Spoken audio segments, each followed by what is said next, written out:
Millennials, generally defined as the generation born between the early 1980s and the early 2000s, frequently hear that they're the most narcissistic, entitled generation of all time. Ringtones and vibrations are part of the fabric of society. Our country is teeming with cell phones. It's rampant. It's definitely epidemic. Tampa-based behavioral therapist Scott Anderson helps people overcome all sorts of addictions. One that's on the rise has to do with something almost every one of us keeps close: a cell phone. It's right in your hand. It's immediate. It's convenient. Anderson tells 8 on Your Side 18 to 35-year-olds are most consumed by cell phones. Some are obsessed, as hooked on checking their phone as some people are on alcohol or drugs. Anderson explains that social media sites, easily accessible by the swipe of a finger, help people feel better about themselves. It's a feeling they can't let go. It really fulfills voids and needs of people these days. According to a study by Pew Research Center, 67% of cell phone users admitted to looking at their phones when it didn't even ring or vibrate. The average cell phone user checks the phone 35 times a day. 61% of cell phone users admit they sleep with their cell phones under their pillow or next to their bed. 51% explain they check their phones during vacations. It's the world we live in now. We have every kind of information, in our hands, so it's very easy to be distracted by it. But for some people, it's more than a habit. It's an addiction just like any other. I go to a lot of restaurants and I see people on their phone not talking to their spouse. Of course, not everyone who checks their phone at dinner is addicted, but Anderson still sees it as a serious problem. Cell phones are keeping spouses, family members, and friends from talking to one another and from experiencing life. I believe it is unraveling the social fabric of our society in that we're not having the human experience.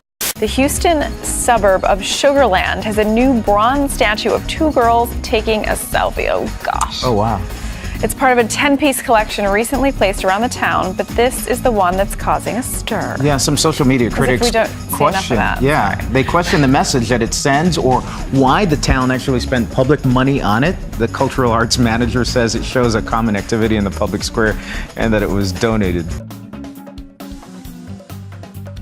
Was Ellen just being Ellen? Andy, Lupita. All right. Okay, wait. Oh, sorry. Okay, good. Wait, this way. A superstar selfie gone wild that turned into tweet-tastic history. And with more than 2 million retweets, smashed the Twitter record set by President Obama. The mother, identified only as Xiao, is seen staring at her phone while her 4-year-old boy struggles just feet away. When Xiao realized her son was missing, he had already drowned. With the help of pool staff, she searched for him for about an hour. His body was eventually found at the bottom of the pool. We've seen instances like this before in China. In October, a 2-year-old girl was killed by an SUV while her mom was looking at her phone in Hunan province. Anger over these deaths hits an underlying concern in China over the country's obsession with smartphones.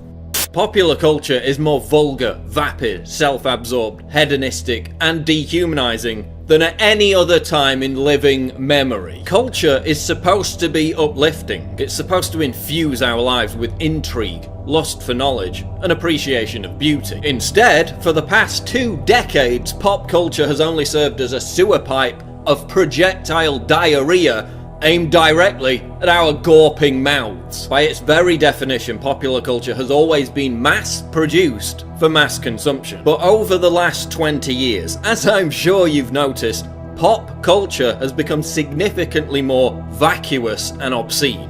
It's a rancid assault on the senses. Why is popular culture so contrived, plastic, empty, meaningless, grotesque, and incredibly retarded. Because from the 20th century onwards, post-modernist, moral relativist, critical theory espousing, cultural, Marxist, nihilists began to seize control of society. Postmodernism seeks to erase the distinction between high culture and popular culture.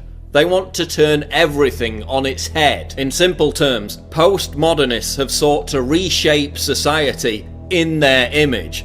And that's why everything's so ugly. From architecture to art to music to entertainment, they're making everything hideous. The goal?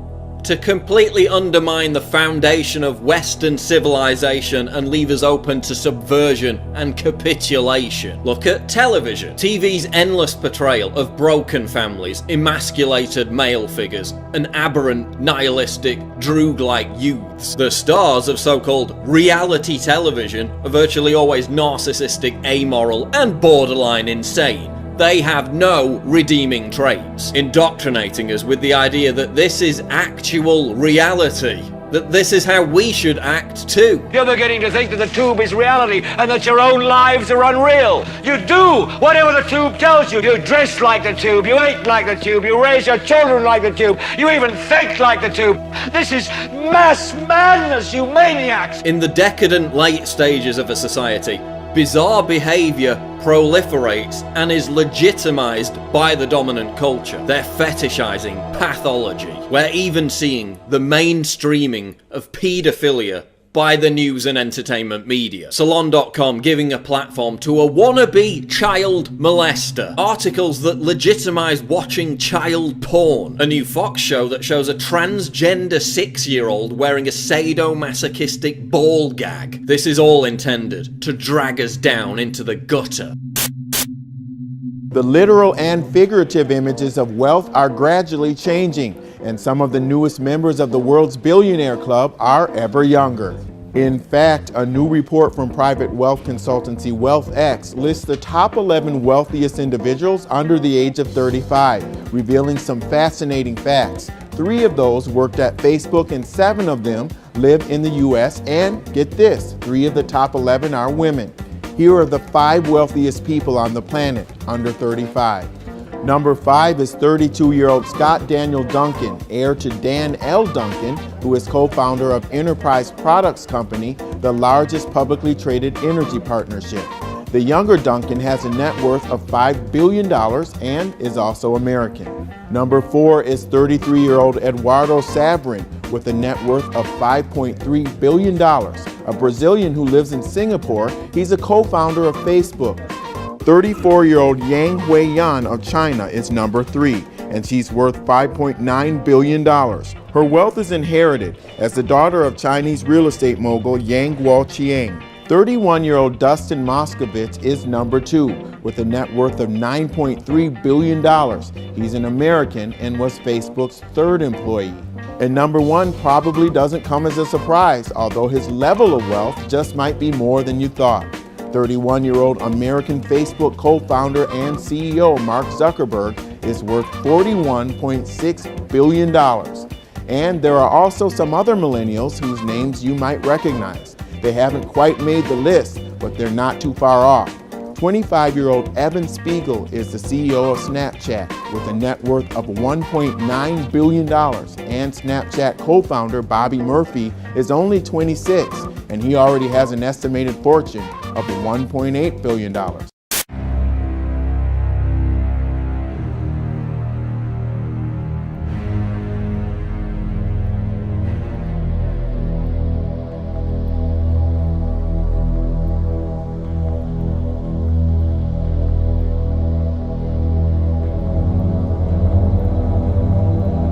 Showed in his work on evolution and natural selection is that we don't need to invoke any supernatural force or power to account for the development of life through time on Earth. The ongoing processes that are observable in today's world. Do you think it's a belief?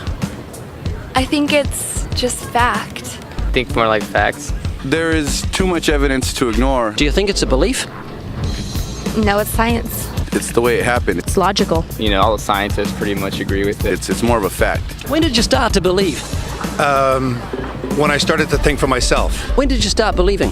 When I took my first biology class. It all started to make a lot of sense. The teacher made it very, very easy to understand. I generally trust the scientific community. Makes more sense than any religion or anything. The fossils they found of all the cavemen, the Homo sapiens, the dinosaurs, it shows clear evidence. I believe in science. The secret origins of CERN are nefarious to the core.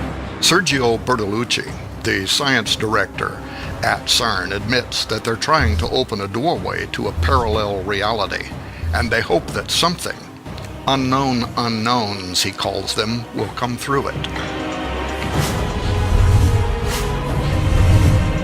And CERN was built right over Apolliacum, where the ancients believed the doorway to Abaddon and the bottomless pit exists. Is the bottomless pit from Revelation chapter 9 about to open? Technology today is being developed so that we can communicate with extra-dimensional entities. The ancient conspiracy at the center of CERN's most secretive mission. Their research is very likely being used to advance a hidden agenda, the conspirators of which are well aware of who created the universe and are absolutely intent on making war with him and enthroning another in his place. CERN is an acronym derived from the French rendition of the designation European Council for Nuclear Research, which was a provisional council organized in the early 1950s with critical backing from the United Nations, whose task was to plan for the construction of a multinational European research facility that would be dedicated to the study and advancement of nuclear physics. On the 29th of September 1954, the Provisional Council was dissolved and the European Organization for Nuclear Research, or CERN, was born. As an interesting side note, the infamous Bilderberg Group was also conceived that same year, exactly 4 months later, on the 29th of May. Both of these organizations enjoy diplomatic immunity. Although the Provisional Council had been dissolved, paradoxically, the acronym of CERN remained, even though it did not correspond to the title of the new organization. It was distinguished physicist and one of the key pioneers of quantum mechanics, Werner Karl Heisenberg, who had inexplicably insisted that the original acronym of CERN remain in effect, as Tom Horn elucidates in his book, On the Path of the Immortals. Werner Heisenberg understood quite well what quantum physics implied for humanity. Inherent within this theoretical realm, populated by obtuse equations and pipe-smoking scientists, lies what I call the Babylon potential. This is the secret knowledge, the scientific imperative, informed and driven by spiritual advisors, that the Bible cites as the key to opening a gateway for the gods. It is Ente Menaki, Baba Alu, the opening of the Abzu, the doorway to hell. Tom goes on to explain that, although Heisenberg may or may not have known it, CERN is an abbreviated title for an ancient Celtic deity called Cernunnos. Cernunnos, whose name means horned one, is thought to be the god of death and rebirth and the lord of the underworld. He is often depicted with rings or torques around his stag-like horns or in his hands, which may symbolize the circle of destruction and restoration that he represents. To further concretize this idea, Cernunnos is also depicted with a ring in one hand and a snake in the other. Because of the cycle by which it sheds its skin, the snake has ever been a mystical motif of death and rebirth, destruction and restoration. In a reversed esoteric adaptation, the rings of the Large Hadron Collider could be representative of the rings of Cernunnos, and, by further associative interpretation, may very well reveal CERN's prime esoteric objective. I believe it does, and will address it at the end of this analysis. I understand that drawing correlations between the acronym of CERN and deities from the ancient world may seem too forced and tenuous for critical minds, and I might be inclined to agree, if CERN had not evoked such correlations first.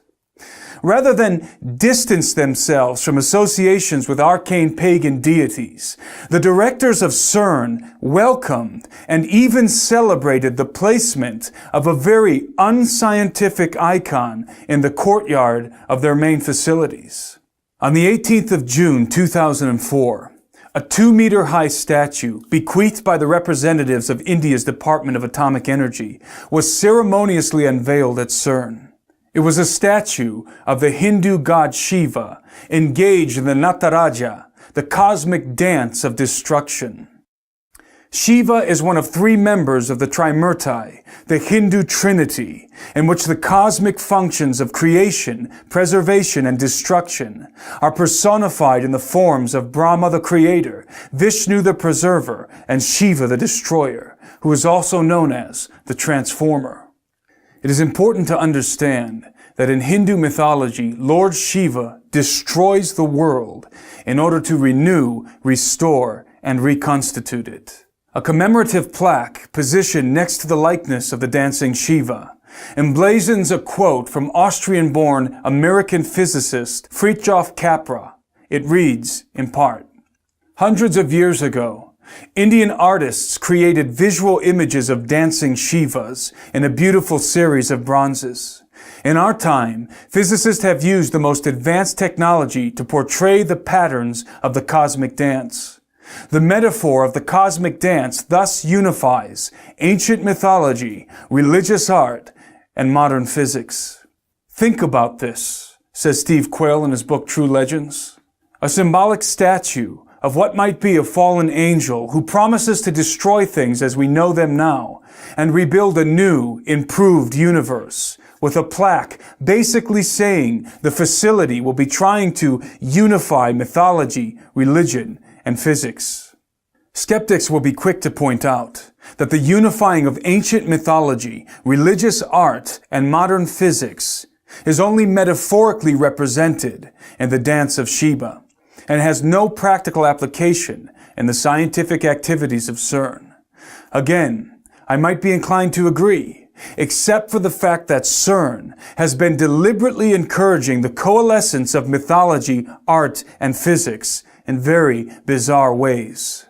In 2014, a dance opera entitled Symmetry was performed and filmed at the CERN facilities, including inside of the Large Hadron Collider.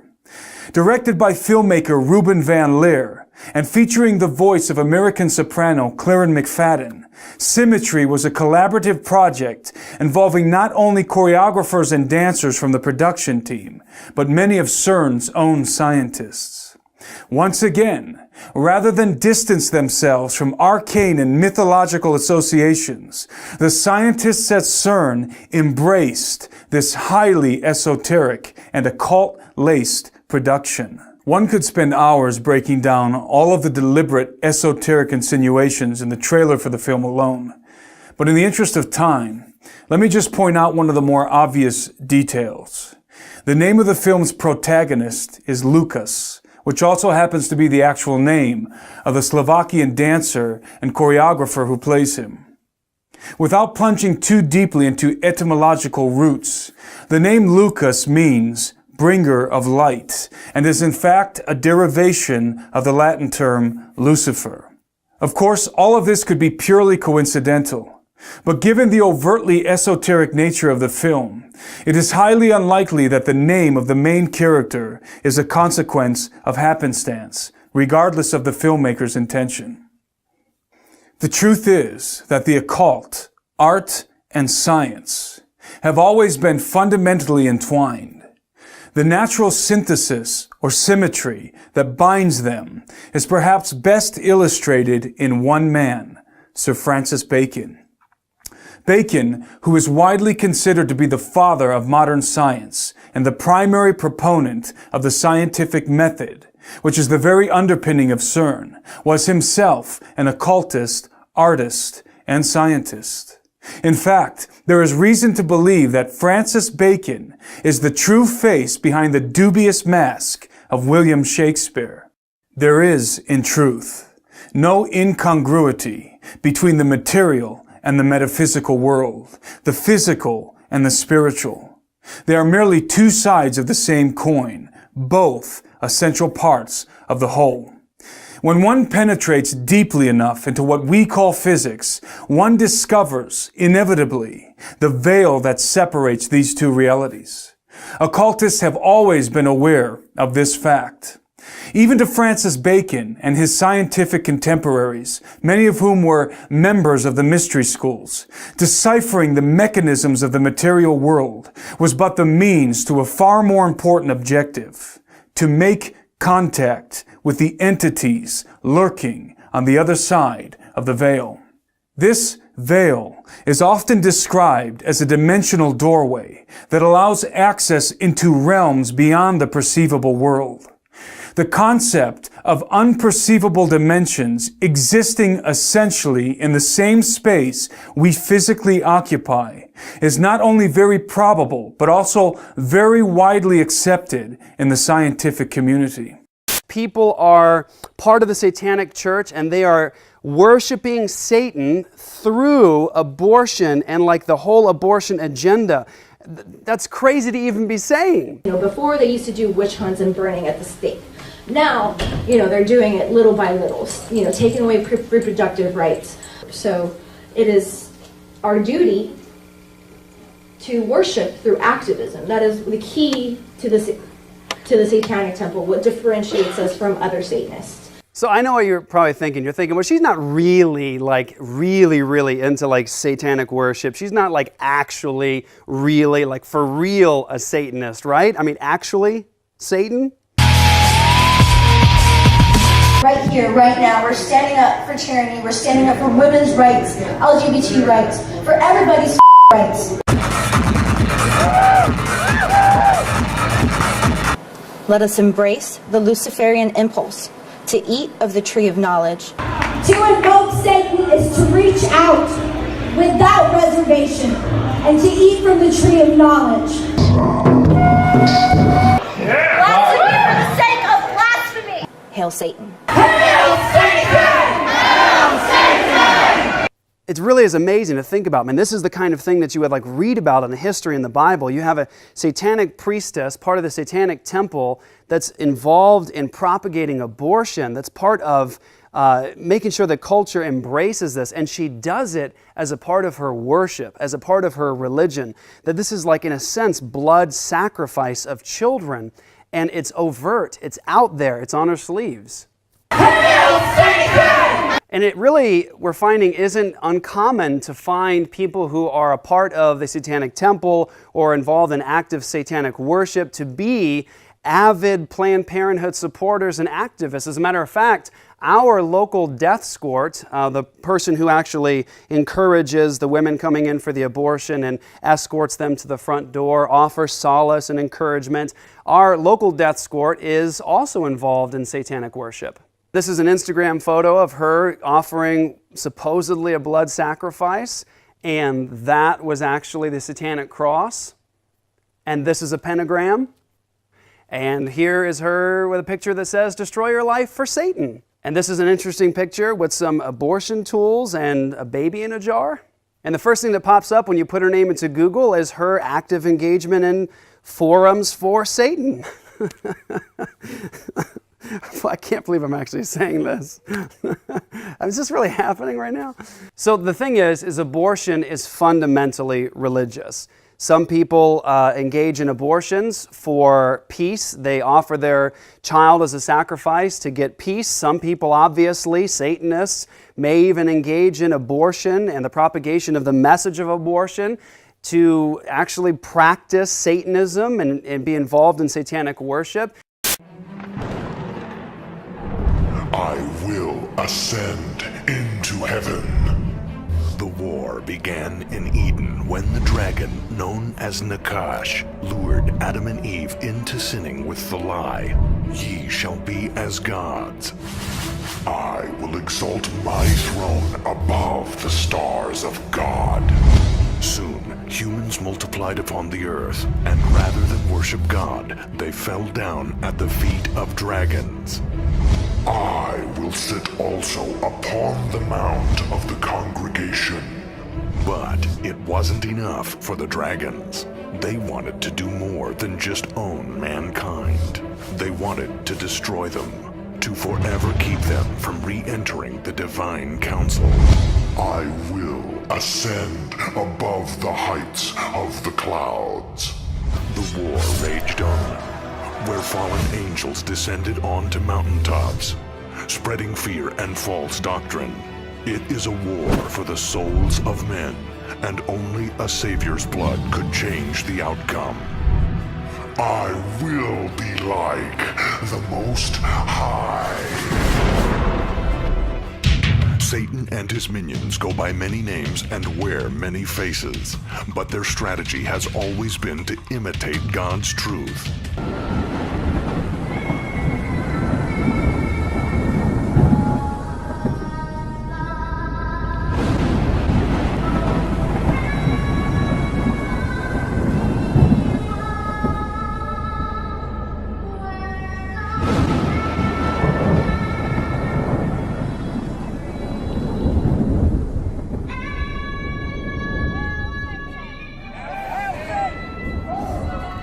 Gathered here to celebrate the spirit of humanity in the dawn of a new American era. In a season when many commemorate the birth of Christ, we commemorate our own Genesis, the enlightenment of all humanity, a revelation of our nature as written in the annals of history, a gift from Lucifer, the light bringer, the morning star, and the rebel. We are Satanists. We engender moral, spiritual, and sexual freedom, personal independence, and insist upon personal choice in all things. We care for the significance of the individual spirit and personal moral responsibility. If you stand here today and embrace your nature, are free-thinking, self-governed, and godless, you too are a Satanist in the eyes of many in your own community, including those who represent you in your government. We are also Americans. We are seeking collaborators, individuals who are visionary satanic alliance, leaders of the new American era. And it is time to awaken. Do you want to be part of a sleeping world? No! Do you want to gorge on the drug of the commonplace? No! Will you forever remain addicted to the oppressive traditions of a counterfeit morality? No! Well, we must tell those people who represent us. As we stand on the crossroads of history, let us confront the blind and self-righteous, the persecutors of thought and reason. Let us rise up in celebration of our satanic nature and cast our chains into the dust of hell. The Word of God has been evoked time and time again to justify the opposition to civil rights movements, to squash women's liberation. We have to do more when women are denied access to reproductive health care and vilified as murderers. Represent them in the government. Satanic America has heard your call to action. If religion is to lead in areas which have traditionally been left to a secular democracy, we will do our duty too, to bring the insights of our satanic practice to the State House, to the courthouse, to schools, and of course, homes and businesses of America.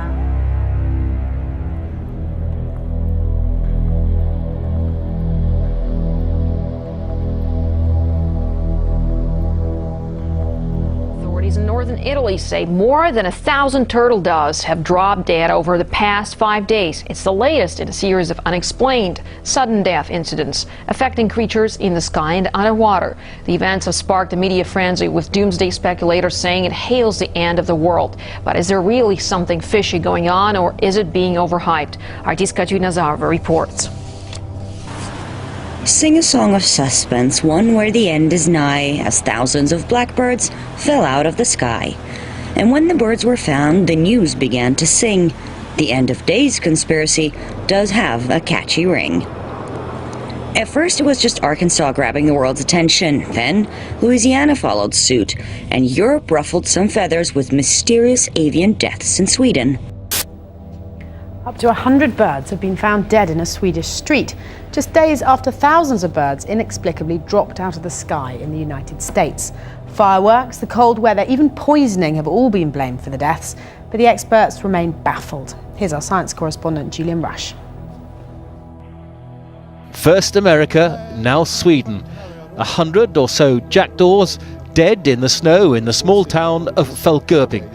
It's as if Christmas had come again for aficionados of the mysterious and irrational. The only sign of damage was where they'd been run over. They looked like they were in some kind of shock. Everywhere you looked, they'd fallen out of trees. But at the risk of disappointing conspiracy theorists, mass die-offs of birds like this in Louisiana on Monday morning are surprisingly common.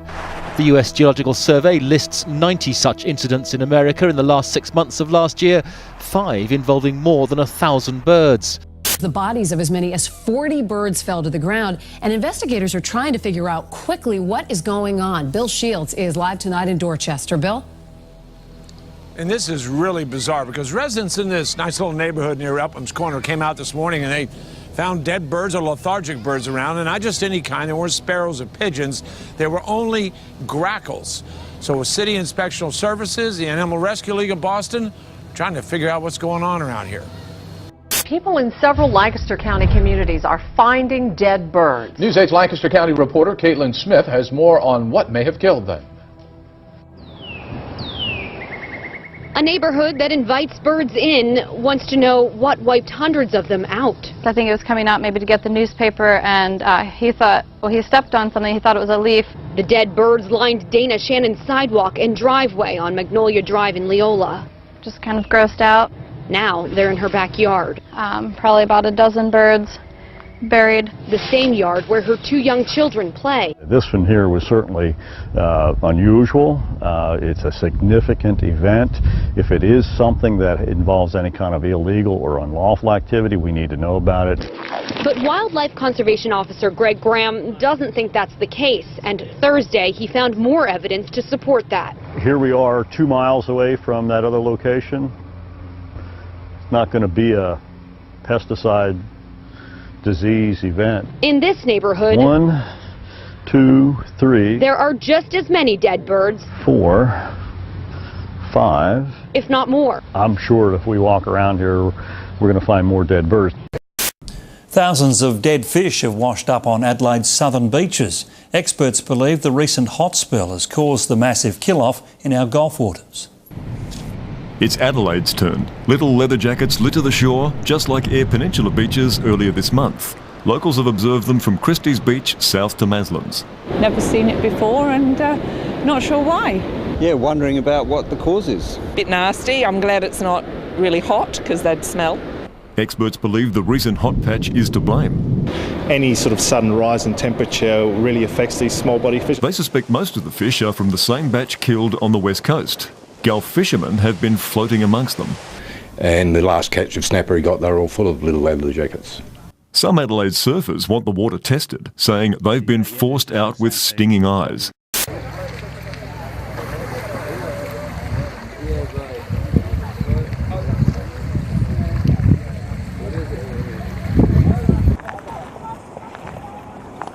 Yeah, this is the 3rd largest mass stranding that we've recorded in our history, and so it's a very large one. Logistically, it's a massive undertaking. Well, there's a mystery in the waters off Nova Scotia. There is growing concern about thousands of sea creatures washing up dead on their shores. CTV's Alan Apra joins us now with more. Alan. Yes, Marie, thousands of dead fish and other marine life have been washing up ashore on a beach in southwest Nova Scotia, leaving local residents confused and concerned.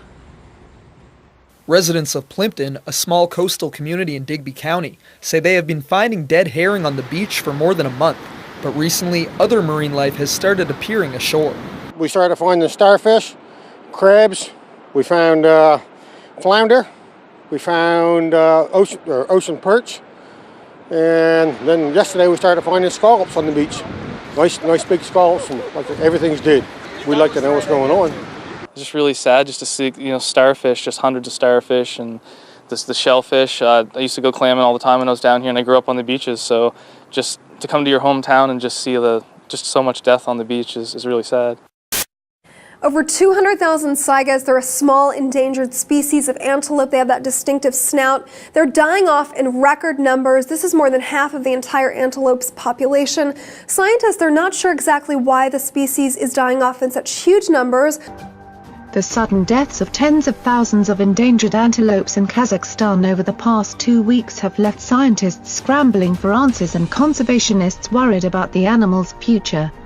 More than 120,000 rare saiga antelopes, more than a third of the total global population, have been wiped out in a devastating blow that the United Nations Environment Programme has called catastrophic. Scientists are struggling to put their finger on the exact nature of the disease that has felled entire herds, but say findings point towards an infectious disease caused by various bacteria.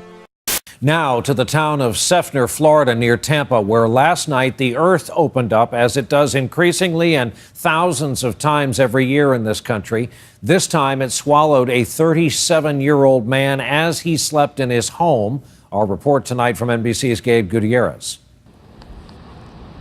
In his bed 1 minute, gone the next. All I see was the tops of his bed. Jeremy Bush says he heard a loud crash, then his brother Jeffrey screaming late last night at their home near Tampa. He jumped into the massive hole in a desperate attempt to rescue his brother. And I couldn't get him. All I could hear was, I thought I could hear him screaming for me and hollering for me to help him. I couldn't do nothing. Remarkably, outside, the house looks like nothing happened, but inside, The open hole is about 30 feet in diameter, and it's about 20 feet deep. while sinkholes like these in Ohio, Minnesota, Utah, and this one in Guatemala often grab headlines, they are most often reported in these 7 states: Texas, Alabama, Missouri, Kentucky, Tennessee, Pennsylvania, and they're especially common in Florida, where more than 15,000 sinkholes have been recorded. Last May, this huge hole swallowed an entire backyard near Orlando. Last June, another destroyed an entire home. While experts say many things can cause them, in Florida it's a domino effect. The state's sandy soil, on top of clay, supported on a deep layer of limestone, can suddenly collapse due to a dramatic shift in Florida's unique underground rivers. Florida essentially sits on a system of caverns that are filled with water to some degree, and as that water moves up and down, it erodes those caverns, and from time to time they collapse. Back near Tampa, engineers are trying to explain what happened here, trapping a man in his own home without warning.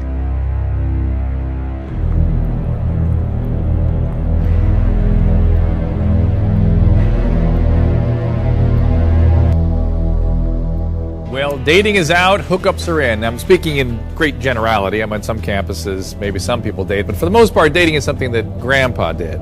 And on college campuses today, it's a hookup culture. That is these random, rapidly forming physical interactions that for which there's no further contact anticipated. Kids only see 2 other options on college campus these days, which is to be a friend with benefits, which looks great on paper, and as I pointed out before, communism looks good on paper too. That never works out for anybody.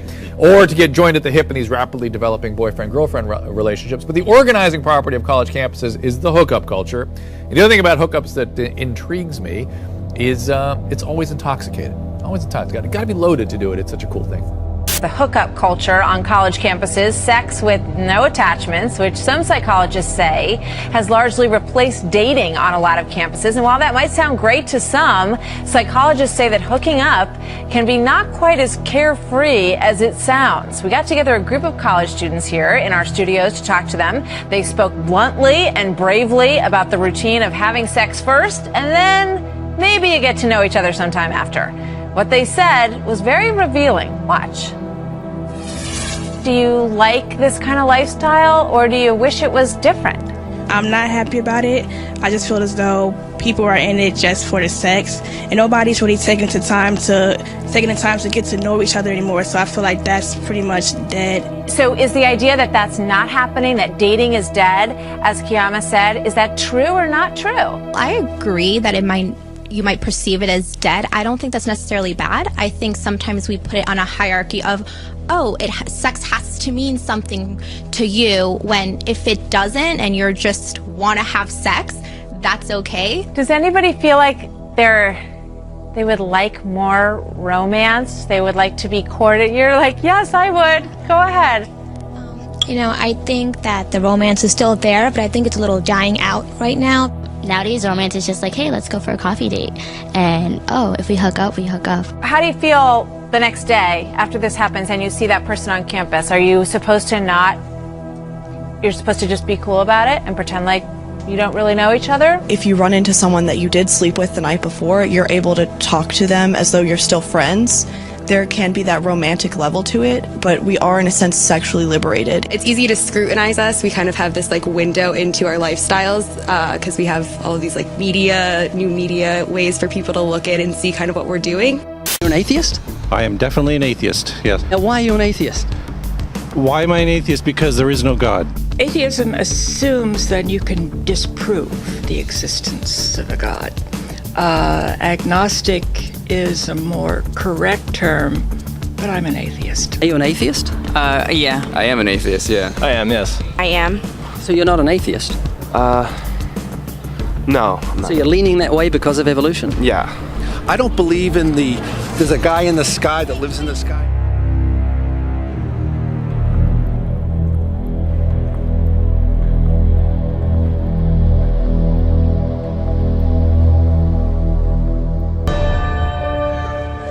Arguably, one of the most commonly discussed natural signs in the end days is the dramatic increase of earthquakes around the world, something that in geological time would be statistically unprecedented if it were actually happening during what many believe is the last generation. That in the last days there'd be an increase in great earthquakes. Jesus used verbiage that means bigger earthquakes in unusual places. We're looking at things regarding, for example, greater hurricanes, greater typhoons, things that in nature you can sense that things are coming undone. And yet, if you looked at it naturally, you would say, well, this is due to global warming, or this is due to man's bad stewardship of the earth. But yet the Bible said as we approached the end, this is exactly what we would see, which, by the way, that preempts man's involvement. The scriptures do tell us that earthquakes, specifically earthquakes, will increase in frequency and in intensity. But wait a minute. Hasn't the U.S. Geological Survey, or USGS, gone on record to state that this is not occurring, that no such increase in earthquakes have been detected around the world?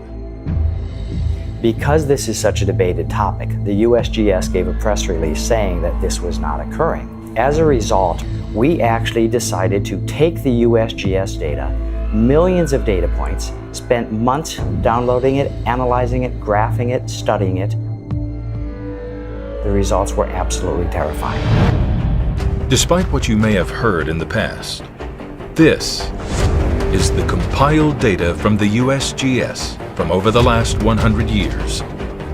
Keep in mind that we're not talking about the millions of microtremors that can now be detected from the distribution of more numerous and sensitive sensors, but strictly data from the larger earthquakes that can be felt by people beginning at 6.3 and up on the Richter scale that could be easily detected by early 19th century sensors from virtually anywhere in the world.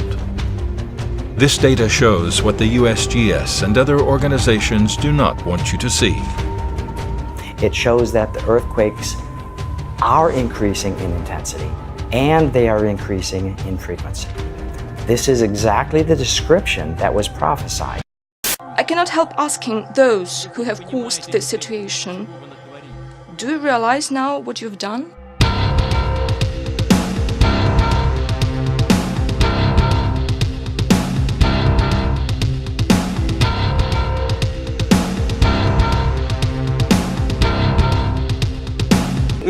We know year by year what's going to happen, and they know we know. It's only you that they tell these fables, and you buy it and spread it to the citizens of your countries. Your people do not feel a sense of the impending danger. This is what worries me.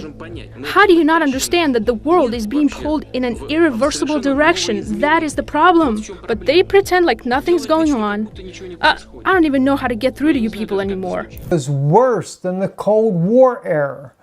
That's how bad relationships have gotten. Well, this might have a lot to do with why NATO is in a frenzy throughout Europe right now. You're looking on the screen and behind you here, Russia's develops hypersonic 4,600 mile per hour Zircon missile. They tested this just the other day, or actually, excuse me, they tested this last year back in July, but the race to develop an unstoppable, unbeatable weapon capable of defeating all military defense systems in the world is getting much too close for comfort, according to the article here on Fox News' Tech Report. Says, according to the multiple reports, Russia is expected to begin production soon on its 3M-22 Zircon, a hypersonic missile that will travel 4,600 miles per hour, 5 times the speed of sound, and will have a range of 250 miles. That's just 3 minutes and 15 seconds from launch to impact. It's already a major standoff right now over in Europe with Kaliningrad right now, and the United States definitely deploying more and more military hardware within striking distance of Kaliningrad, and of course Kaliningrad carrying the Iskander missile system with nuclear-capable warheads of a 500-kilometer range all the way to Germany and even to Paris, France. 2016 has witnessed a sharp escalation in the militarization of the South China Sea. The cause of the escalation is multifaceted and comes from both regional and international quarters. The militarization has been initiated and exacerbated by both China and the United States, both bearing responsibility for the current level of tension in the region. The USS John C. Stennis Carrier Strike Group sailed to the region from its home port in Bremerton, Washington on January 15th and passed through the Luzon Strait separating Taiwan and the Philippines on March the 1st. The Stennis is accompanied by the guided missile cruisers, the USS Antietam and the USS Mobile Bay, as well as the guided missile destroyers USS Stockdale and USS Chung Hoon. The Antietam is based at Yokosuka, Japan, and was ordered off its normal patrol to join the Carrier Strike Group. The 7th Fleet flagship, the USS Blue Ridge, is also in the area, having docked in Manila on March the 4th. Trilateral talks were held on board the Blue Ridge on March the 5th between the US Navy, Japanese Maritime Self-Defense Forces, and the Philippine Navy. The key subject of discussion was how the three nations can work together to confront China in the South China Sea, promote security and stability in the region, and develop future multilateral training and exercises. Right now in South Sudan, children are dying of hunger. Conflict combined with drought across East Africa are leading to what looks like the greatest humanitarian disaster that we've seen since World War II. Crops have failed, livestock are dying, rivers are dry, families are selling everything that they have to try and release funds to feed their children. The scale of the disaster is truly catastrophic. Close to 20 million people in 3 African countries and Yemen are at risk of starvation. The UN Secretary General says more than $4 billion is needed within the next 3 weeks, or many more will die. Antonio Guterres made an emergency visit to Somalia, where a national disaster has been declared because of drought. About half of the country's population faces severe food shortages. In South Sudan, famine has been declared in parts of the country. Up to 1 million people there will soon run out of food. And the UN says 400,000 Nigerian children face malnutrition. Close to 80,000 of them might not survive the next few months. The UN Secretary General Antonio Guterres has called on rich countries to help. Let's take a look at what's led to the desperation in affected African countries. Somalia hasn't seen rain in months. Compounding the effects of the dry spell is that people have been unable to grow food. The country has been battling an insurgency for more than a decade. In South Sudan, war broke out in 2013. Since then, millions have been forced to leave their fertile land and seek safety in makeshift camps. The northeast part of Nigeria has also experienced violence. Since 2009, the armed group Boko Haram has been active in the region. Villages have been burnt to the ground and people left with no means of feeding themselves. At the local solid waste dump, operations manager Cesar Zanuga watches as trucks roll in every day to dump produce destined for a nearby landfill. We got a whole load pretty much of loose organic lettuce. You know, we've got spinach towards the back. Looks like it's perfectly fine, nothing wrong with it. We got some kale here. We got broccoli in the back as well. We have plenty of produce to make a salad here. The greens in this landfill are from local farms, and sometimes they end up here because something goes wrong during the packaging process. Another reason perfectly good food gets wasted, Peter Lehner from the Natural Resources Defense Council explains.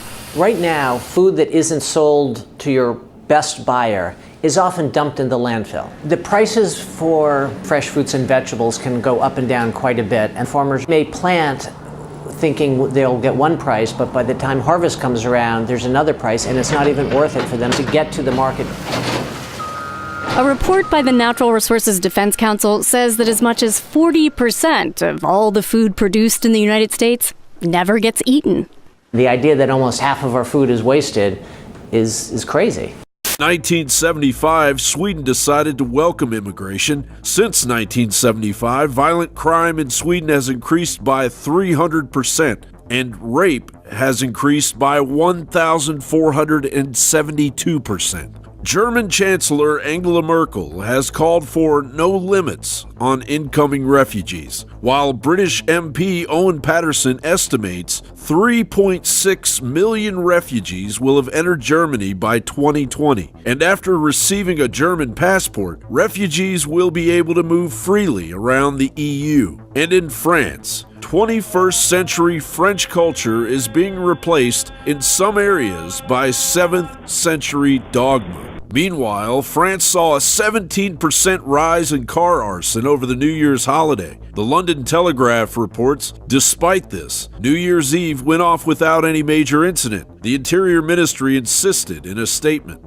adding that there were only a few troubles with public order. Although refugee numbers in France have swelled by 20%, deportations have dropped equally by 20%. It's clear that the invasion has reached unsustainable levels. France is just one European example that there is a war underway. March 11th through the 22nd of 2012, Mohammed Merah shot 7, including 3 children. Knife attacks by radical jihadists in 2013 and 2014, injuring a French soldier and 3 police officers. 2 separate vehicle attacks in December of 2014, injuring 21 and killing 1.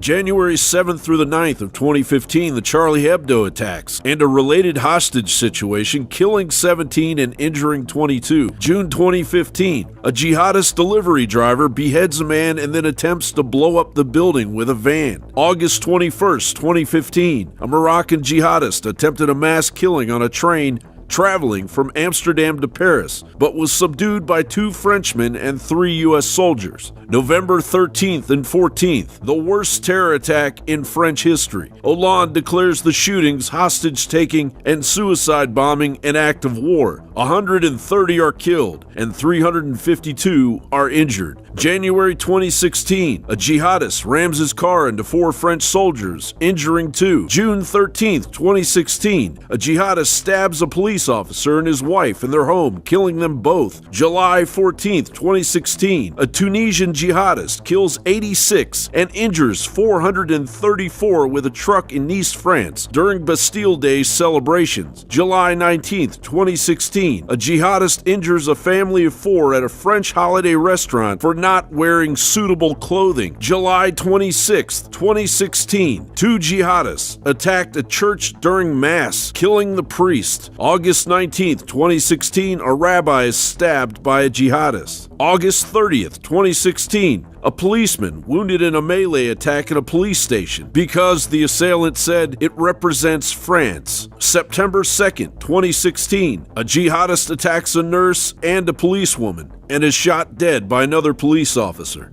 September 4th, 2016, 2 jihadists attacked an author and his son. The author had written a book entitled Jihad. The victims were called filthy whites as they were beaten. Yet the totality and outcome of this invisible war continues to be normalized. A protest has turned violent at the University of California, Berkeley, where the editor of the conservative news website Breitbart and Trump supporter Milo Yiannopoulos was due to give a speech against sanctuary campuses for undocumented students.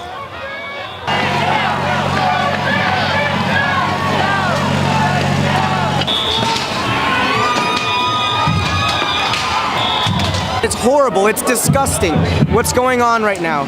It's one thing to protest someone's right to come here and speak, but it's another thing to create this much amount of destruction and violence and hurt and harm to other people.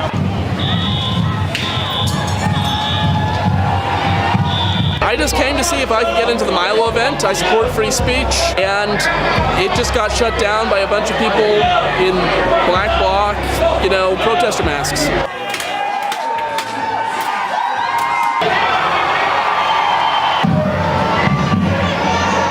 Activists smashed windows, including a building where Yiannopoulos was supposed to give the speech. The rioters, some masked in black, used baseball bats and stones to destroy property. Police declared a lockdown across the campus and used rubber bullets and tear gas to disperse the crowds. Twitter users are posting pictures of Trump supporters being beaten and attacked with pepper spray. Sounding the alarm about nightmare superbugs in our hospitals, now in 42 states, highly contagious, deadly, and drug-resistant. We'll have the new warning tonight. We now turn to health news tonight. New and extremely dangerous super germs that are showing up in hospitals across this country, other healthcare facilities, prompting some strong and alarming language from the CDC. We get our report tonight from our chief medical editor, Dr. Nancy Snyderman.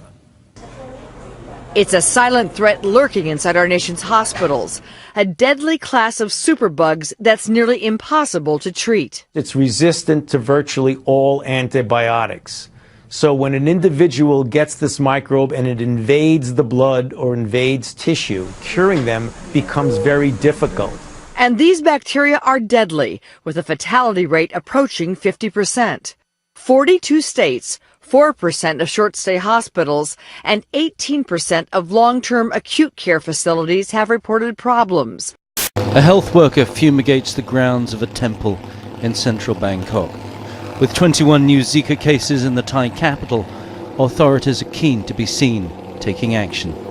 But trying to exterminate the mosquitoes that carry the disease in a damp, tropical and overcrowded city is virtually impossible.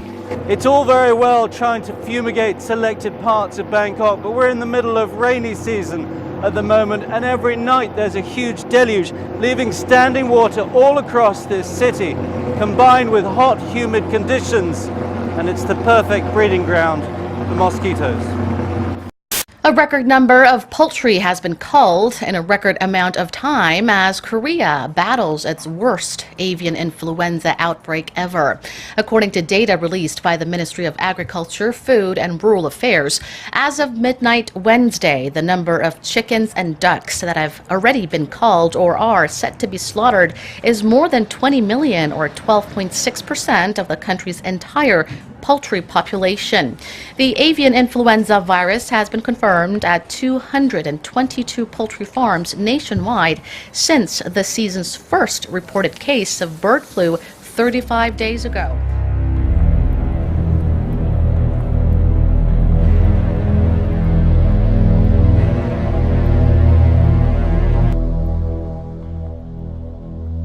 A University of Connecticut professor says a society could collapse in the 2020s due to increasing social unrest. Peter Turchin is an evolutionary anthropologist whose latest book is called Ages of Discord, a structural demographic analysis of American history. He's a leader in the field of cliodynamics, which analyzes historical events like a science using predictions and models. And using a model that tracks a number of factors, he predicts that social instability and political violence will peak in the 2020s. One of those factors is elite overproduction, where society's elite population grows larger and more distant than the poor. Venezuela, a country descending into chaos. In the midst of the worsening economic crisis, the police aren't being paid and lootings are becoming increasingly desperate. Now citizen militias make the law and street lynching is common. It's very rare to see widespread looting in Mexico, but the attacks on supermarkets and gas stations over the last couple of days are a clear sign of the outrage over the hike in petrol prices. In one of the worst cases, all the supermarkets in this street in Ecatepec were emptied. In their thousands, these protesters packed Paris' Place de la République. They carried banners demanding justice and dignity for victims of police brutality and condemning what they say is state-sanctioned racism. Nous sommes en plein état d'urgence, et cet état d'urgence... We are under the status of a state of emergency. There's only one way to reach Wat Kun Summit Chin. The Buddhist temple is now an island.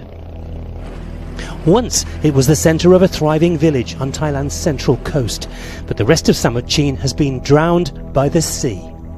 Homes and farms have disappeared as sea levels have risen.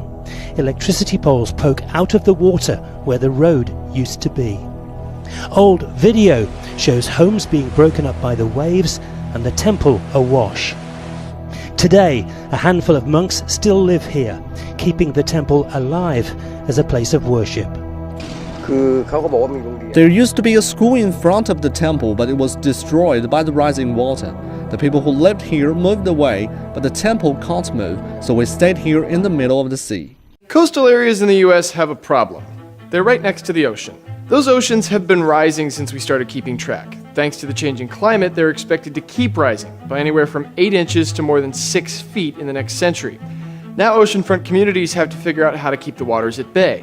It could be as easy as rebuilding beaches. New Jersey and Florida have refilled sand on their coastlines for decades. New sand every few years can keep erosion in check and protect seaside buildings. Other projects are more permanent and more expensive.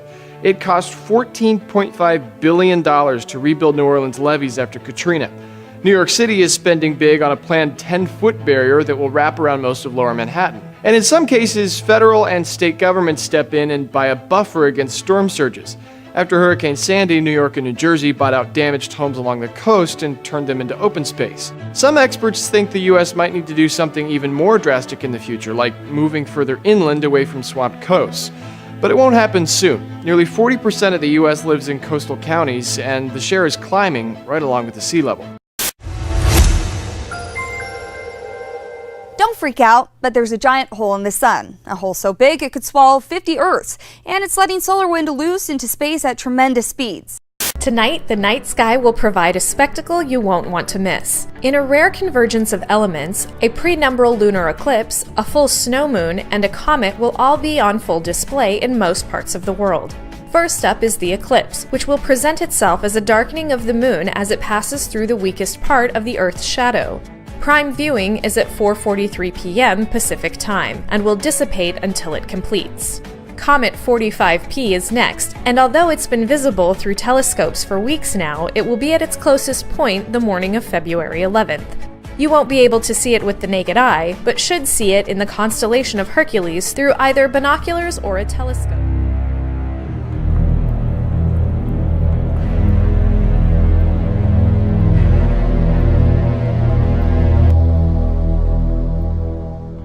This is Moore's Law.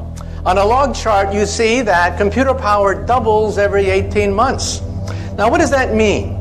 This means that when you get a birthday card in the mail, you open it up, and there's a chip in it, and the chip sings, "Happy birthday to you." Well, that chip has more computer power than all the Allied forces of 1945. Hitler, Eisenhower, Churchill would have killed to get that chip. And what do you do with that chip? You throw it away in the garbage. Or look at this chart. You'll see that way back in the 1960s, NASA had almost no computer power. Your cell phone today, one cell phone today, has more computer power, according to this chart, than all of NASA when they put 2 men on the moon. This means that if cars obeyed Moore's Law, cars today would cost 10 cents. This means that when you park the car, you wouldn't even bother to put a quarter in the meter. The meter costs more than the car. So you wouldn't have to just park the car and walk away from it. So what does this mean? This means that by 2020, computer chips will cost about a penny. That's the cost of scrap paper. So we now know the future of the computer. The future of the computer will be everywhere and nowhere, hidden in the walls, hidden in the fabric of our life, just like electricity is, everywhere and nowhere. And this is the internet.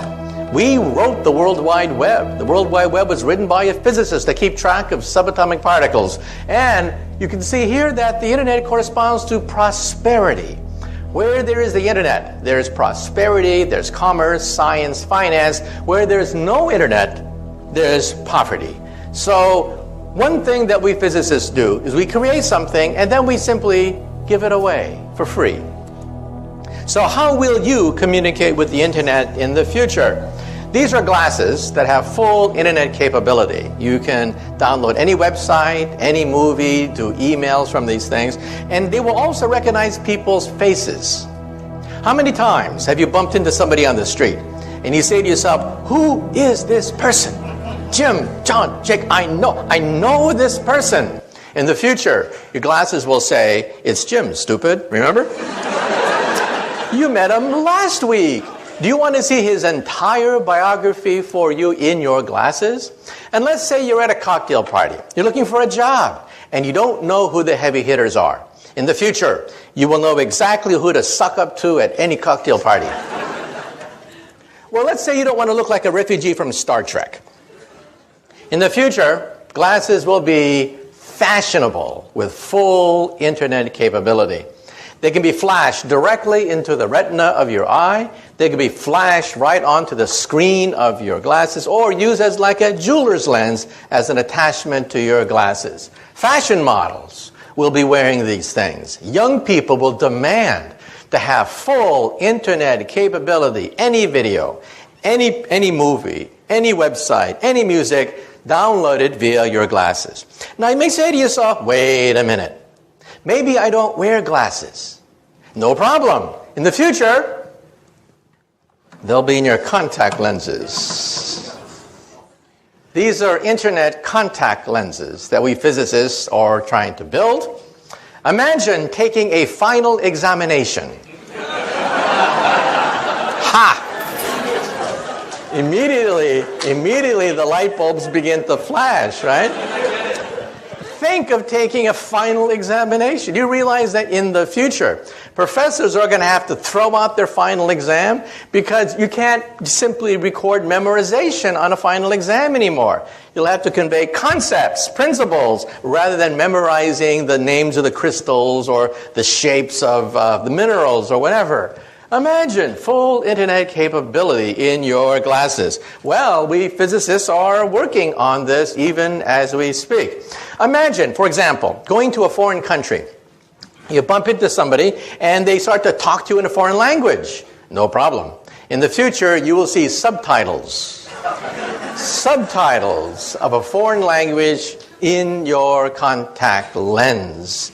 And let's say you visit the ruins of Rome. It's such a big disappointment. You read about the great Roman Empire, and then you see all that's left, almost nothing left of the empire.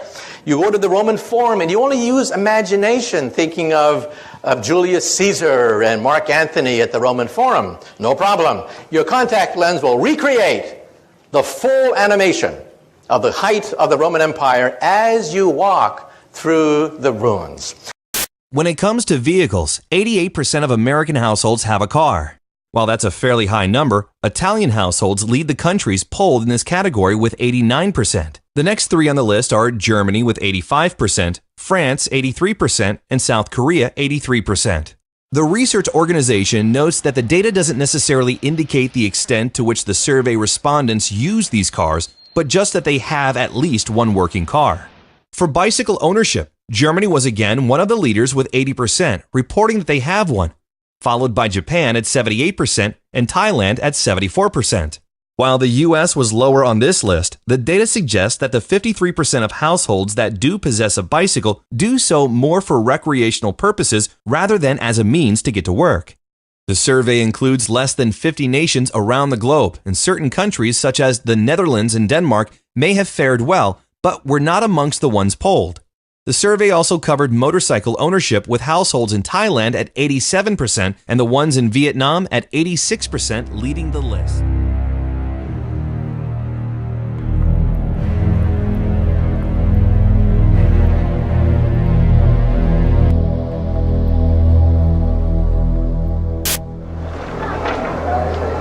My name is Andre.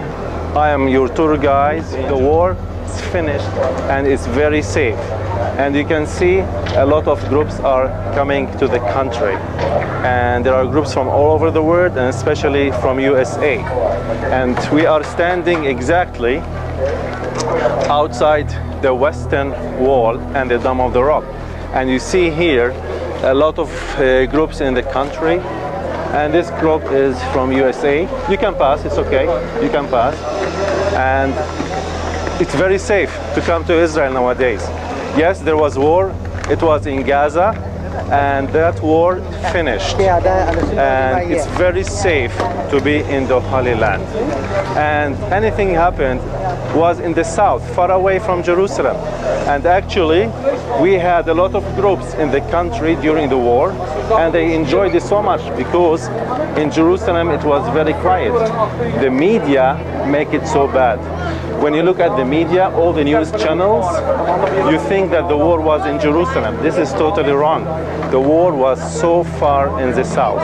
And now things are getting back to normal, and a lot of groups are coming to visit the Holy Land. Is it safe to travel in Israel?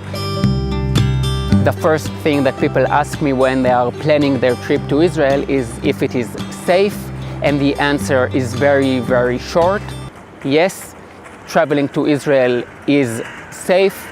When you will float in the Dead Sea or lie on the beach of Tel Aviv or just walk here in Jerusalem, you will feel safe. Some tourists, mainly from the US, told me they feel safer here than in their hometowns. And it's not just me that is saying that. The Ministry of Tourism does surveys and asks the tourists what they like, what they didn't like in Israel, and personal safety was very, very high. More than 400,000 Israelis live in Judea and Samaria, an area much of the world calls the West Bank or occupied territories. Israel argues the land is not occupied but disputed because it was never a modern country and its status has never been resolved. In 1967, Israel took back this area known as the Biblical Heartland in the Six-Day War. It wasn't just about a victory in a war. This was a return to our roots. This is the modern-day community of Beit El. Established in 1977, it's home to some 6,500 Israelis. It's in the same area and named after its biblical ancestor Beit El, also known as Bethel, the house of God. 4,000 years ago, the Bible says Jacob dreamed of a ladder to heaven, and God appeared to him and promised him the land of Israel to him and his descendants. Settling the land wasn't easy. It was barren and rocky. Initially, the government didn't approve, but Israelis from all sides of the political and religious spectrum supported the idea. And I believe then almost the entire population of Israel was with us. The first settlement was Kfar Etzion, first established in 1927, some 20 years before the State of Israel. Arabs destroyed Kfar Etzion 3 times over the years. The 1948 siege led to the evacuation of women and children and an eventual massacre of the fighters left behind. The young evacuees, like Jerry Katz, never lost the hope they would one day return. The government allowed them to do so in 1967.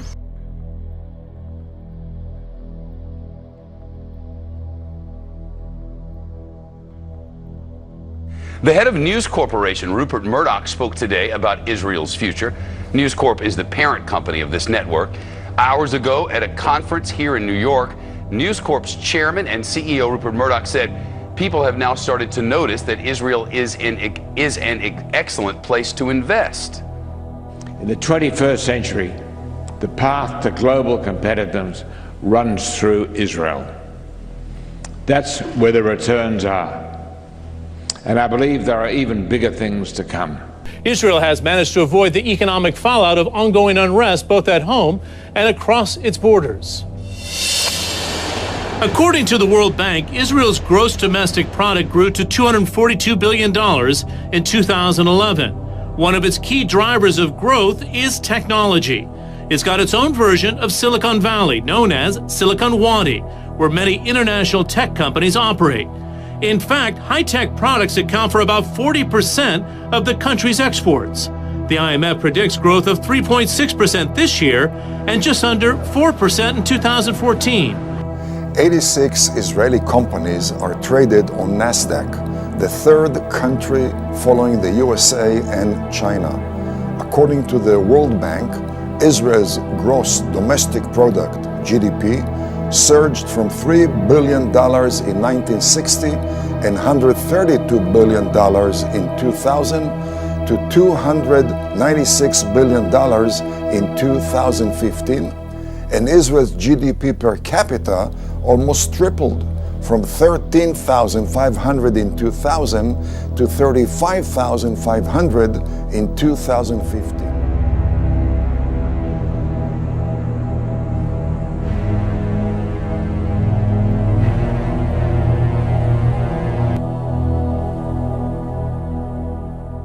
In the course of human history, there are certain time-locked truths that God releases at strategic intervals when they are most needed and profitable for the generation at hand.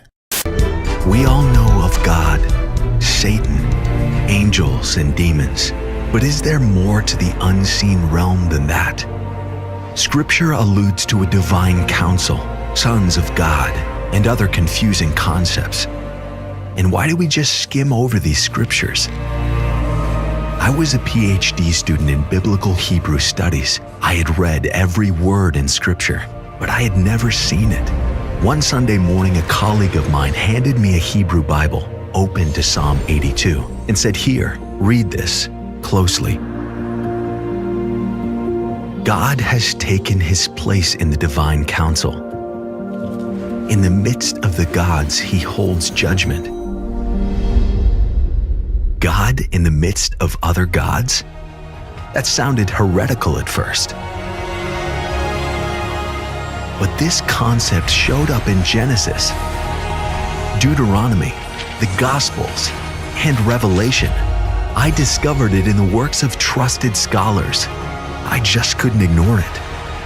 What is the unseen realm? Could understanding it bring light to confusing passages?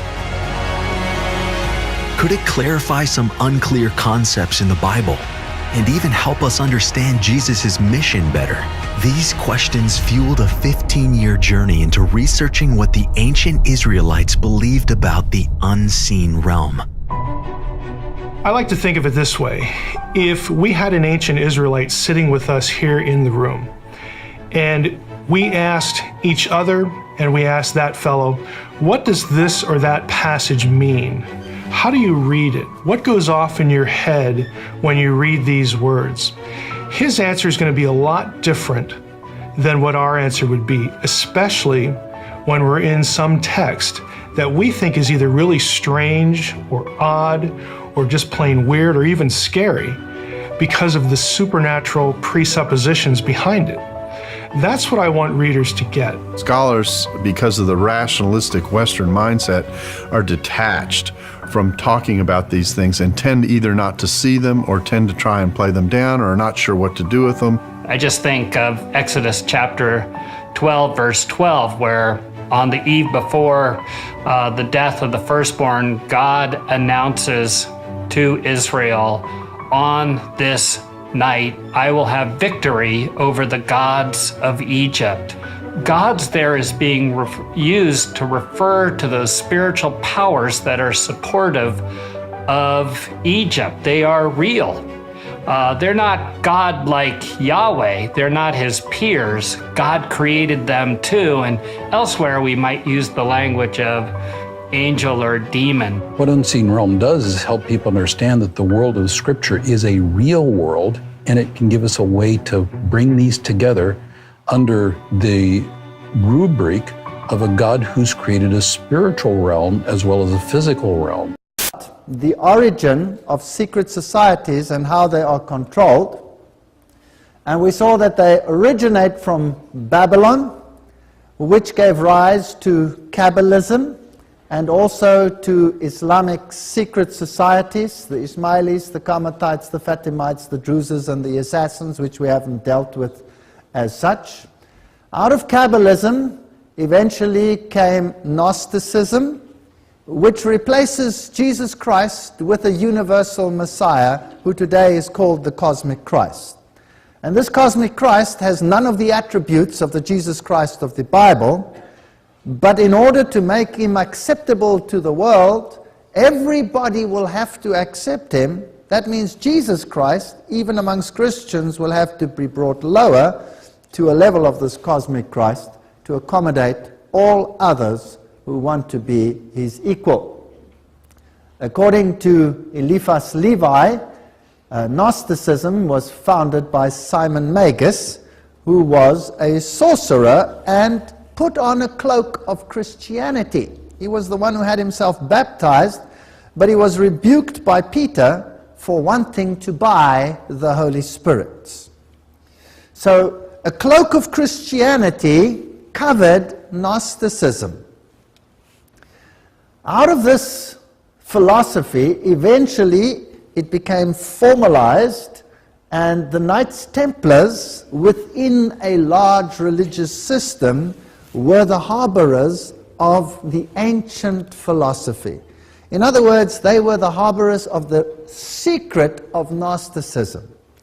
They had very close ties with the Islamic societies, and eventually we saw that the Knights Templars were suppressed by the King of France. Many of them escaped, however, to Spain, where the king in Spain gave them his protection, and they flourished further, and their rites and rituals and degrees were perpetuated in subsequent organizations. So the Templars never really died other than in name. The Templar secret knowledge was kept alive in an inner circle in Rosicrucianism and overseen by the Jesuit order. The Jesuit order then created Freemasonry, as we saw on Sunday, and Freemasonry is the so-called Protestant arm, if you like, although it's not only a Protestant arm, it is an international arm to bring about those changes which are necessary to set up this dark kingdom. So tonight we're going to have a look at Freemasonry and look behind the scenes as to what it really entails. Because most Freemasons, like in all secret societies, are fully unaware of what happens behind the scenes. You will remember that Gary H. Carr, in his work En Route to Global Occupation, gave a very similar expose. He also takes it through Kabbalism, Gnosticism to the Knights Templars. Then he misses out on the Jesuit connection, which is the military powerful arm controlling all these things. And he has Freemasonry control Marxism, American European secret political societies, international banking elite, and then, scarily, the World Council of Churches. Now, this is not me saying this is this man, and he is no small fish. And theosophical societies, together with many cults, then constitute what is known as the New Age movement. Helena Blavatsky. She is an occultist and a spiritualist from the 19th century who has been called the mother of the New Age and the mother of modern spirituality because of how far-reaching her impact has been on the New Age movement. She co-founded the Theosophical Society, which taught and published esoteric material pertaining to theosophy. Theosophy, according to Wikipedia, refers to systems of esoteric philosophy concerning or seeking direct knowledge of presumed mysteries of being and nature, particularly concerning the nature of divinity. Theosophy is considered a part of a broader field of esotericism, referring to hidden knowledge or wisdom that offers the individual enlightenment and salvation. The society taught everything you could possibly imagine that could fall under the umbrella of the New Age, and really gave rise to the entire New Age movement. As New Religious Movements research specialist from the University of California, Dr. J. Gordon Melton said, "No single organization or movement has contributed so many components to the New Age movement as the Theosophical Society. It has been the major force in the dissemination of occult literature in the West in the 20th century." He has also said, Madame Blavatsky stands out as the fountainhead of modern occult thought, and was either the originator and or popularizer of many of the ideas and terms which have a century later been assembled within the New Age movement. The Theosophical Society, which she co-founded, has been a major advocate of occult philosophy in the West and the single most important avenue of Eastern teaching to the West. So she was the major player in the popularization of New Age subjects. She would teach on things like ascended masters, ancient mythology, Hermeticism, Hinduism, mysticism, scientism, astrology, sacred math, esoteric knowledge, chakras, Atlantis, Kabbalah, and every other New Age topic. Between 1887 and 1997, over 2,800 journals were published in the Theosophical magazine she started, called Lucifer. Yes, that's right. The mother of modern spirituality published her journals in her magazine, Lucifer. Helena Blavatsky herself calls Lucifer Satan. In fact, in Volume 2 of her primary work, The Secret Doctrine, she glorifies and praises Satan well over 100 times, calling him the one true God and the savior of humanity. Satan is the anointed cherub of old. God created Satan, the fairest and wisest of all his creatures in this part of his universe, and made him prince of the world and of the power of the air. Thus, Satan, being perfect in wisdom and beauty, his vast empire is our Earth, if not the whole solar system. Certainly, no other angelic power of greater or even equal dignity has been revealed to us. The ideas and themes of the New Age are the exact same ideas taught in spiritual Satanism, and that should be concerning to some of us. And these are the same ideas that were taught by Helena Blavatsky and Aleister Crowley, advocated along a satanic philosophy, and are the very ideas that Anton LaVey accused the New Age of stealing from the devil. The more we explore, the more we dig, the more we unearth, the more we discover that the biblical narrative is true. A fact that the Luciferian liege lords of this present age are determined to keep secret at all costs. The existence of giants not only confirms the general narrative of the Bible, but specifically the events recorded in the first verses of Genesis 6 concerning the hybrid offspring of fallen angels. A reality that not only the Smithsonian, but even most theological seminaries across the United States would like to ignore. Did you know that there once existed an ancient race of red-haired cannibalistic giants inhabiting the Americas? If you are familiar with the work of men such as Steve Quayle, then the answer to this question is undoubtedly yes, and you are well informed. However, if your worldview is primarily a product of public schooling, or a credulous concoction of mainstream news, then the information of this analysis and its forthcoming episodes may be shocking to you, as you may discover that much of what you think you know about the world in which you live is poppycock. The problem is that we have all been sold a bill of goods concerning the ancient history of not only North America, but the entire planet. We have all been suckered, swindled out of the truth by fast-talking, credential-toting intellectuals who, like Kirby vacuum salesmen, have jammed their foot into the door and hustled their way into our homes, cramming their cockamamie theories and absurd postulations down our throats through television programming and public education. It is no wonder, then, that the undeniable evidence of giants in North America has been largely ignored and even covered up. That there were giants in America is a fact no honest archaeologist can dispute. Their bones and the remnants of their ancient culture are scattered across the landscape of the United States, often situated right under the unsuspecting nose of a quiet suburban town or even a sprawling metropolis.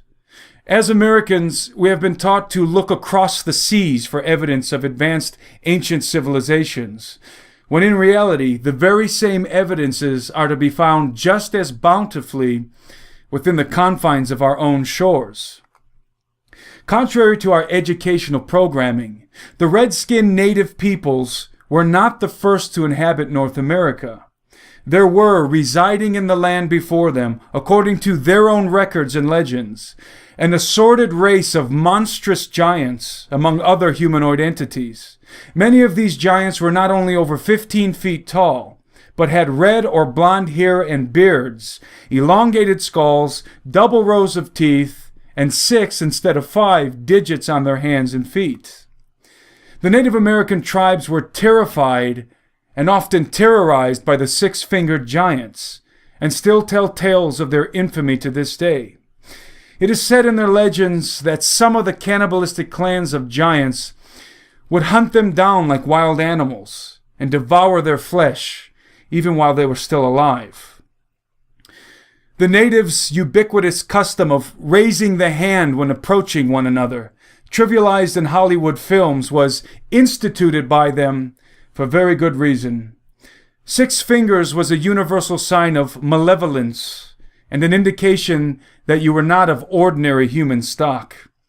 Buffalo Bill Cody famously recorded in his autobiography that while scouting in the sandhills of the Niobrara country, the Pawnee Indians brought into camp some very large bones, one of which the surgeon of the expedition pronounced to be the thigh bone of a human being. The Indians said the bones were those of a race of people who long had lived in that country. They said these people were 3 times the size of a man of the present day, and that they were so swift and strong that they could run by the side of a buffalo, and taking the animal in one arm, could tear off a leg and eat it as they ran. Many such tales abound in the traditions of the Native American peoples. Even if the details of some of the legends concerning giants have been embellished over time, the physical evidence of their enormous bones testifies to the truth of their existence and gives credence to the stories. But how will God's people, the remnant, prevail over the principalities of darkness during the final showdown between heaven and hell? Though hell may have its directive, heaven has its imperative. Increasing evidence from around the globe of miracles, healings, and prophetic visions indicate that God is already raising up an army of believers for the greatest awakening yet.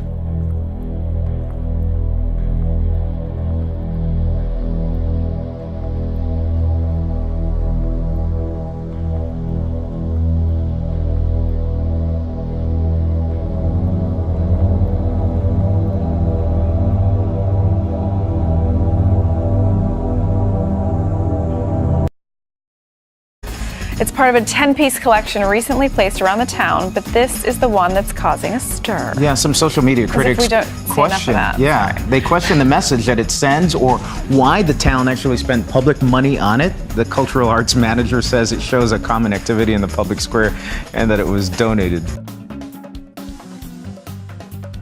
Was Ellen just being Ellen? Andy, Lupita. All right. Okay, wait. Oh, sorry. Okay, good. Wait, A superstar selfie gone wild that turned into tweet-tastic history.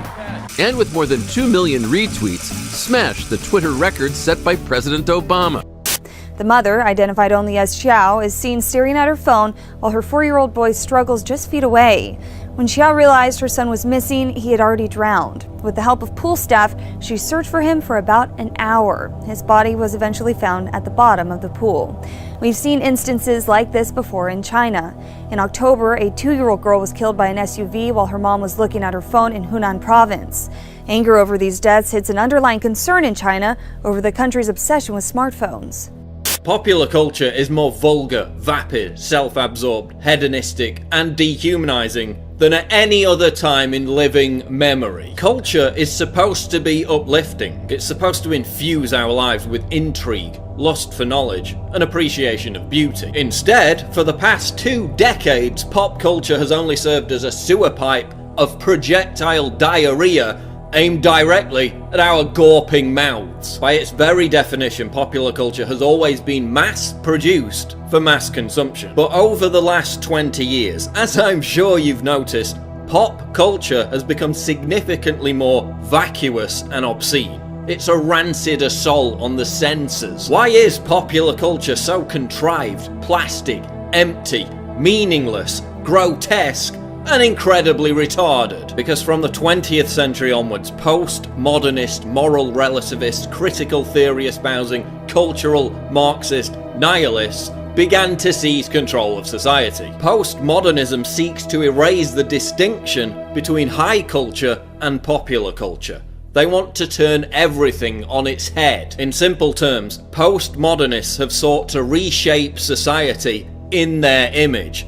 And that's why everything's so ugly. From architecture to art to music to entertainment, they're making everything hideous. The goal?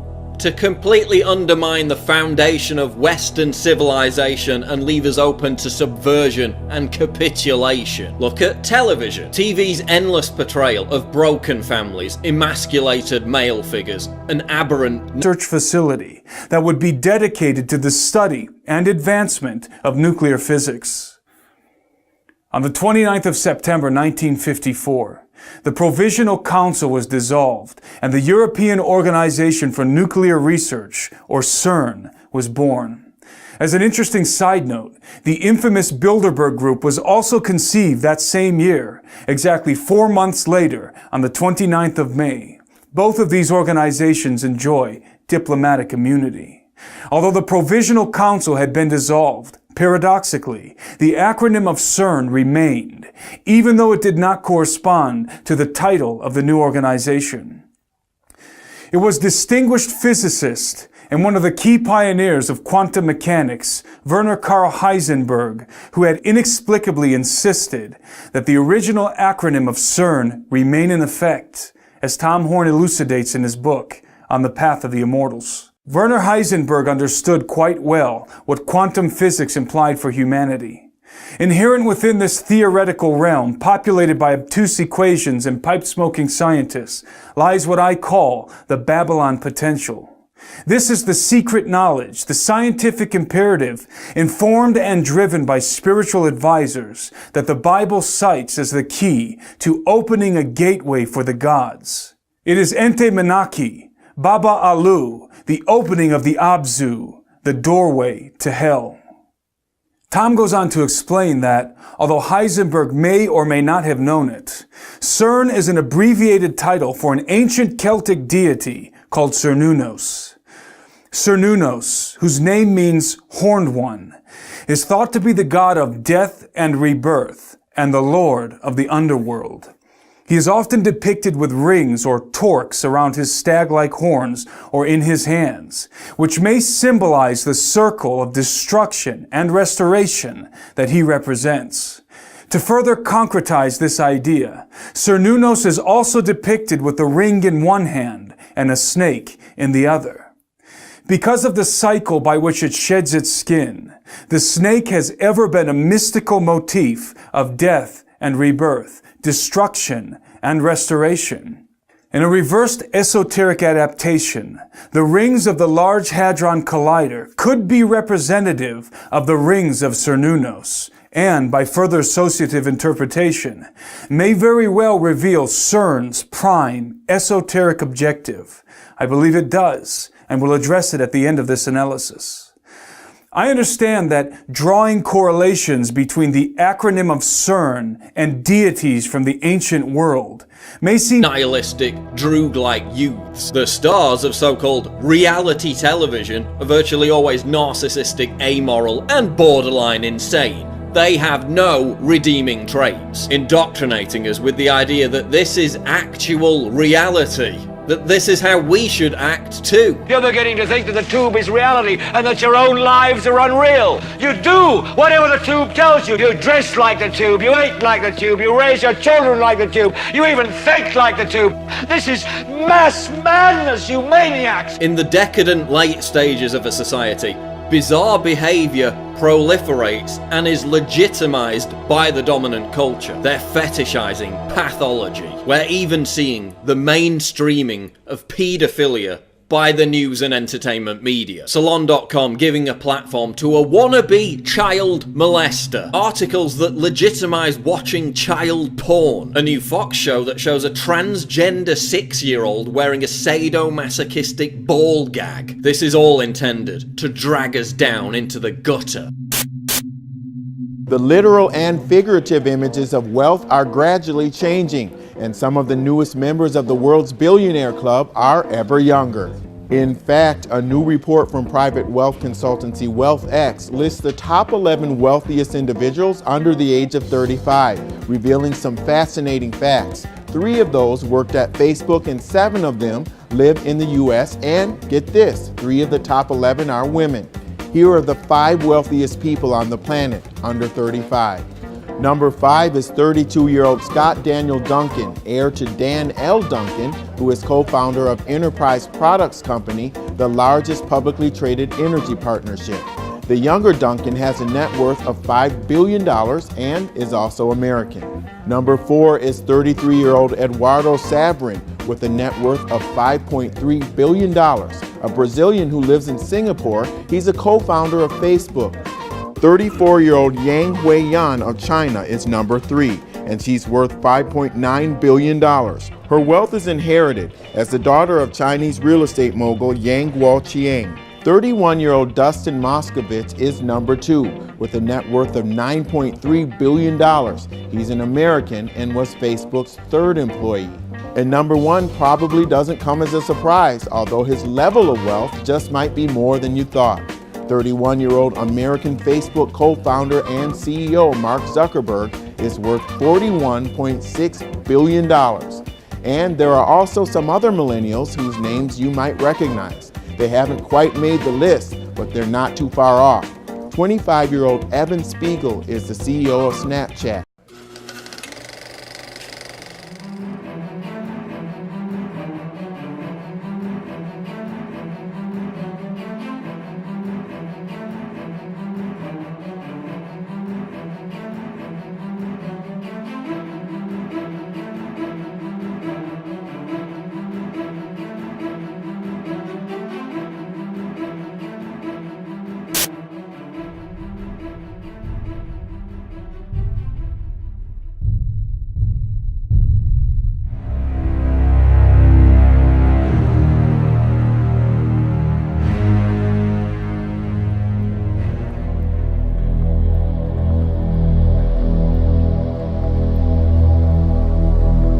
Millennials, generally defined as the generation born between the early 1980s and the early 2000s, frequently hear that they're the most narcissistic, entitled generation of all time.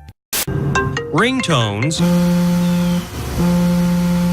and vibrations are part of the fabric of society. Our country is teeming with cell phones. It's rampant. It's definitely epidemic. Tampa-based behavioral therapist Scott Anderson helps people overcome all sorts of addictions. One that's on the rise has to do with something almost every one of us keeps close: a cell phone. It's right in your hand. It's immediate. It's convenient. Anderson tells 8 on your side 18 to 35-year-olds are most consumed by cell phones. Some are obsessed, as hooked on checking their phone as some people are on alcohol or drugs. Anderson explains that social media sites, easily accessible by the swipe of a finger, help people feel better about themselves. It's a feeling they can't let go. It really fulfills voids and needs of people these days. According to a study by Pew Research Center, 67% of cell phone users admitted to looking at their phones when it didn't even ring or vibrate. The average cell phone user checks the phone 35 times a day. 61% of cell phone users admit they sleep with their cell phones under their pillow or next to their bed. 51% explain they check their phones during vacations. It's the world we live in now. We have every kind of information, in our hands, so it's very easy to be distracted by it. But for some people, it's more than a habit. It's an addiction just like any other. I go to a lot of restaurants and I see people on their phone not talking to their spouse. Of course, not everyone who checks their phone at dinner is addicted, but Anderson still sees it as a serious problem. Cell phones are keeping spouses, family members, and friends from talking to one another and from experiencing life. I believe it is unraveling the social fabric of our society in that we're not having the human experience. The Houston suburb of Sugar Land has a new bronze statue of 2 girls taking a selfie. Oh, gosh. Oh, wow. With a net worth of $1.9 billion, and Snapchat co-founder Bobby Murphy is only 26, and he already has an estimated fortune of $1.8 billion.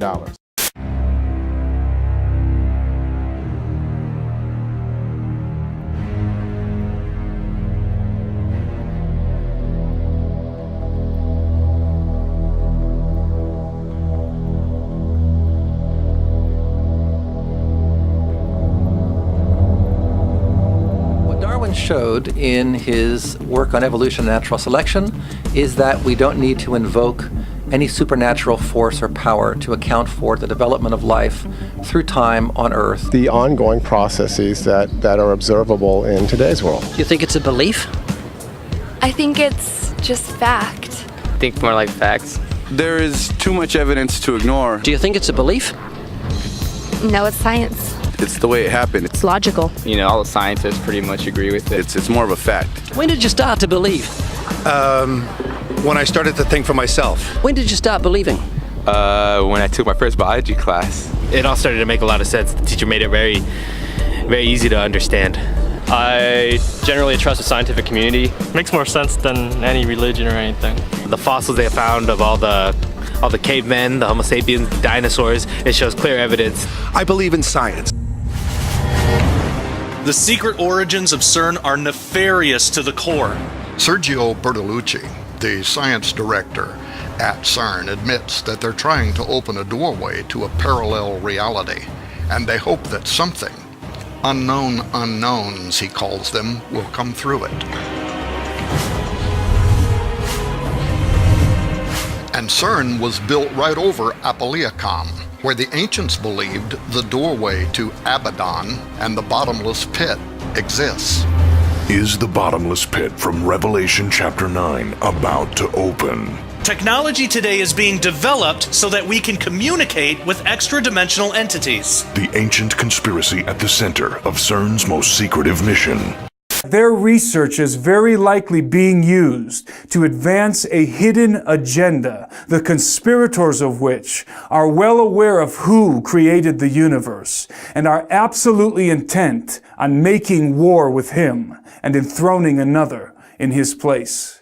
CERN is an acronym derived from the French rendition of the designation European Council for Nuclear Research, which was a provisional council organized in the early 1950s with critical backing from the United Nations, whose task was to plan for the construction of a multinational European research